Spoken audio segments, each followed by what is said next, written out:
Then the Lord said to Moses, "Leave this place, you and the people you brought up out of Egypt, and go up to the land I promised on oath to Abraham, Isaac, and Jacob, saying, I will give it to your descendants. I will send an angel before you and drive out the Canaanites, Amorites, Hittites, Perizzites, Hivites, and Jebusites. Go up to the land flowing with milk and honey, but I will not go with you, because you are a stiff-necked people, and I might destroy you on the way."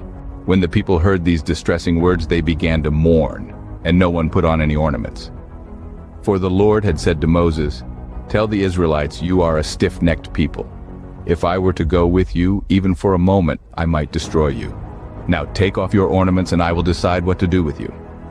So the Israelites stripped off their ornaments at Mount Horeb. Now Moses used to take a tent and pitch it outside the camp some distance away, calling it the tent of meeting. Anyone inquiring of the Lord would go to the tent of meeting outside the camp. And whenever Moses went out to the tent, all the people rose and stood at the entrances to their tents, watching Moses until he entered the tent. As Moses went into the tent, the pillar of cloud would come down and stay at the entrance while the Lord spoke with Moses. Whenever the people saw the pillar of cloud standing at the entrance to the tent, they all stood and worshipped, each at the entrance to their tent. The Lord would speak to Moses face to face as one speaks to a friend. Then Moses would return to the camp, but his young aide Joshua son of Nun did not leave the tent.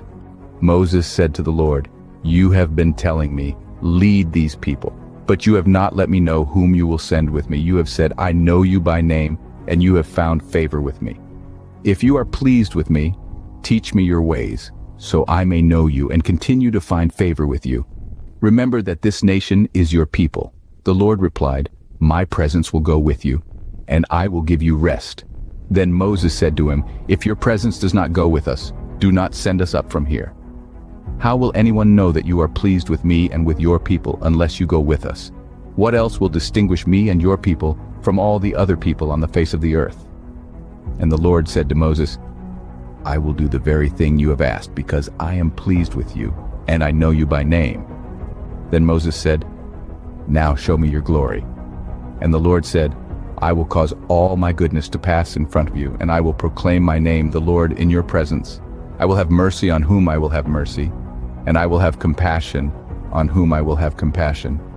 But," he said, "you cannot see my face, for no one may see me and live." Then the Lord said, "There is a place near me where you may stand on a rock.